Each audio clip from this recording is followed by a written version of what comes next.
5장부터 계속 경고의 메시지가 나오고 있습니다.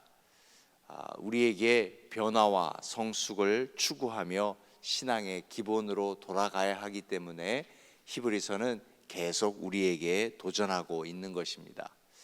도전하면서 우리에게 이렇게 말합니다. 그렇지 않으면 왜 이런 무서운 경고를 하는가, 도전을 하는가? 그렇지 않으면 배교한다라는 것입니다. 말씀드렸습니다. 히브리서 첫 장을 열면서 히브리서의 배경이 그렇습니다. 굉장히 어려운 시기예요. 어려우면 교회를 떠나게 되잖아요. 교회로 말미암아 생명의 위협이 있고 삶이 송두리째 흔들리기 때문에 한 사람 두 사람씩 교회를 떠나는 일들이 있게 되었습니다. 그래서 히브리서 기자는 이제 이것을 경고하는 것인데, 오늘 6장은 그리스도의 도의 초보를 버리고 시작하면서 2절 끝부분에 완전한 대로 나아가야 한다. 그 사이에 6가지를 이야기하는데 둘씩 묶어두었습니다. 죽은 행실을 회개함과 하나님께 대한 신앙으로, 그리고 세례와 안수, 죽은 자의 부활과 영원한 심판.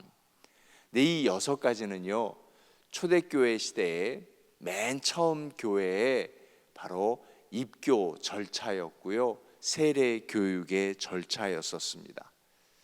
그때 교인들은 이제 처음 예수를 믿고 교회 교인이 되기 위해서, 등록하기 위해서 이전의 삶을 회개하고 새로운 신앙을 고백했습니다. 그리고 세례와 안수를 받았습니다. 그 이후에 다시 한번 신앙을 고백하는데, 부활이 무엇인지 그리고 심판이 무엇인지를 공부한 후에 신앙 고백을 하였던 것입니다. 신앙 고백은 우리는 벌써 사도신경을 통해서 신앙 고백의 이야기를 다 들었습니다. 압니다. 잊으셨는 줄. 그래서 신앙 고백을 딱 한 가지로 요약하면 그렇습니다.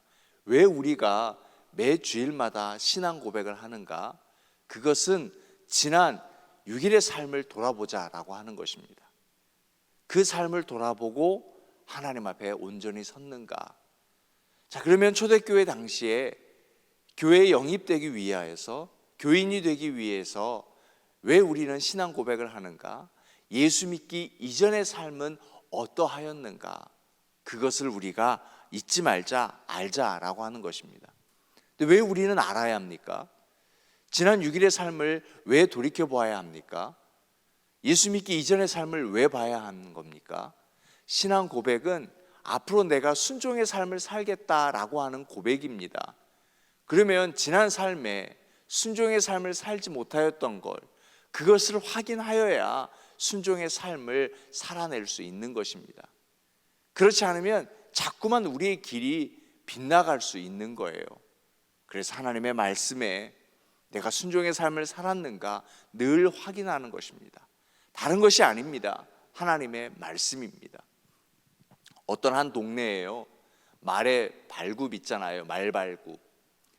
이것을 아주 잘 만드는 장인이 있었다고 합니다. 정말 정확하게 만든대요. 그래서 동네에 있는 다른 이들이, 그 말발굽을 만드는 이들이 와서 한번 보았대요. 그랬더니 너무 힘들게 만드는 거예요. 처음 만들었던 걸 그대로 또 본을 떠서 계속 만들면 될 걸 처음 그 판을 가지고 또 다시 만들고 또 다시 만들고. 그런데요, 우리가 그런 거 해본 거 있잖아요. 우리가 한번 잘 만든 다음에 그것을 가지고 그대로 만들어내고 처음 원판과 비교해 보면 사이즈도 다릅니다. 모양도 다릅니다. 항상 중요한 것은 처음 하나님이 우리에게 주셨던 하나님의 말씀입니다. 우리도 그래요. 우리 모두가 다 처음 신앙 가지고 여기까지 온 것인데, 그런데 왜 처음 신앙을 회복해야 하는가 하면, 처음 신앙을 회복하지 아니하면 중간에 수많은 변질되는 것들이 있다고요. 나도 모르는 사이에. 그렇기 때문에 우리는 늘 돌이켜보는 것이 중요합니다. 내년이면 60주년입니다. 60주년 이후에 나아가야 할 일도 참 중요하지만 사실 우리는 이전의 것을 돌아보는 것도 너무너무 소중한 것입니다. 우리 모두가 예외일 수 없는 것입니다. 나는 어제 어떠하였는가? 지난 한 주간의 삶은 나는 어떠하였는가? 돌이켜볼 수 있어야 하는 것입니다. 자, 그리고 4절부터 이제 교회를 떠난 이들에게 강력하게 경고합니다. 사실 교회를 떠났다고 경고하는 건 아니에요. 그리스도인의 성품은 이렇지 않아요. 성경이 말하는 거잖아요. 성경이 전하는 것은 무엇인가 하면은요, 경고라고 하는 것은 너 그러면 안 돼라고 하는 것이 아니라 나도 그럴 수 있다라는 것 놓치지 말라라는 것입니다. 나도 타락할 수 있습니다. 나도 배교할 수 있습니다. 나도 참 자유로울 수 없는 사람입니다. 성경은 그것을 우리에게 이야기하는 것입니다. 그런데요, 6절은 지금까지도 너무 논쟁이 심한 것입니다. 참 불편한 말씀이 6절이에요. 왜냐하면 타락한 사람들, 배교한 사람들에게 절대로 회개가 불가능하다라고 하는 것입니다. 그런데 제가 동의하는 말씀은 이것입니다. 신학자들 중에 이렇게 동의를 해요. 이 말씀은 타락하고 배교했던 자들을 찔러서 얘기하는 것이 아니라 아마 출애굽을 얘기하는 것 아닌가. 출애굽의 1세대들이 그 광야 가운데 불순종함으로 하나님이 약속의 땅에 들어가는 것을 허락지 않으시잖아요. 그래서 이 초대교회 성도들에게 그 출애굽을 떠올리게 하기 위해서 출애굽의 메시지를 주는 것이지, 한번 타락하게 되면, 배교하게 되면 회개도 할 수 없다라고 하는 말씀은 절대로 아니라는 겁니다. 그렇기 때문에 이 말씀 앞에서 우리가 봐야 할 것은 무엇인가 하면 겸손함입니다. 나도 완전하지 않습니다. 나도 타락할 수 있고 나도 배교할 수 있기 때문에 늘 그 하나님의 말씀 앞에 겸손히 서야 하는 것입니다. 그렇게 말씀드릴 수 있는 것이 바로 9절입니다. 성경 몇 부분에 가면서 우리가 오해하는 것이 있잖아요. 잘 해석하지 못하는 것 중에 하나가 바로 이것입니다. 다 똑같은 문장은 아닙니다. 오늘 히브리서 6장 9절에 사랑하는 자들아 라고 했습니다. 지금까지 막 경고하다가 갑자기 그것을 풀어주는 것처럼 사랑하는 자들아 라고 하는 것입니다. 그런데 가끔씩 제가 설교를 하면서 이렇게 표현하죠. 사랑하는 여러분, 이렇게 표현하는 그 문구가 아닙니다. 그 문구가 아니라 사랑하는 자들아 라고 했던 것은 지금 어떻게 풀어가고 있는 거죠? 나의 예전의 모습을 떠올라 보라 라고 하는 것입니다. 순종하지 못했던 이전의 모습. 그러면서 동시에 무엇을 또 보아야 하는가 하면 사랑하는 자들아 라고 했던 것은 우리가 하나님께 사랑을 받은 사람들입니다. 어떻게 하나님의 사랑을 받았는지 한번 뒤돌아보고 생각해 보라 라고 하는 것입니다. 예, 그렇습니다. 우리가 뒤를 돌아봐야 하는 것은 이전에 순종하지 못했던 모습도 봐야 하는 것이지만, 그럼에도 하나님이 나를 얼마만큼 사랑해 주셨는가, 하나님이 우리 교회를 얼마만큼 사랑해 주셨는가, 하나님이 우리의 가족을 얼마만큼 사랑해 주셨는가도 보아야 하는 것입니다. 사랑하는 여러분, 오늘 그 하나님의 사랑을 확인할 수 있는 새벽이 되시기를 주님의 이름으로 축원하여 드립니다. 그것은 하나님을 신뢰하라는 메시지예요. 돌이켜봐라. 우리가 순종하지 못한 삶을 살았어도, 비록 흔들리는 삶을 살았어도 하나님은 나를 신뢰하고 사랑하지 않았느냐? 이 땅에 끝까지 신뢰할 분이 있다면 하나님이다. 상처를 받았어도, 힘들어도, 아프고 괴로워도 우리가 신뢰해야 할 분을 딱 한 분이 있다면 바로 하나님이니 하나님에 대한 신뢰함을 버리지 말라라고 하는 메시지입니다. 이것이 믿음의 삶입니다. 여러분, 언제든지 어디서든지 어떤 환경 중에서라도 하나님을 신뢰하는 믿음, 이 믿음이 식어지지 않기를 주님의 이름으로 축원하여 드립니다. 신앙이 그런 것 같습니다. 우리가 신앙생활 하는 것에도 늘 힘이 있어요. 뭔가 잡아당기는 것 같아요. 자꾸만 흔들리게 예전의 모습으로 잡아당깁니다. 그래서 우리는 가끔씩 나태에 빠지기도 하고 게으름에 빠지기도 합니다.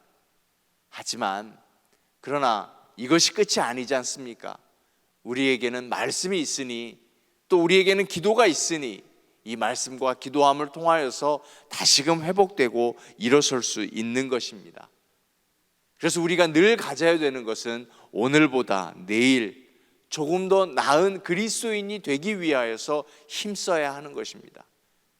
내가 오늘보다 내일 조금씩 나은 그리스도인이 된다면 나를 지켜보는 이는 반드시 도전을 받을 것입니다.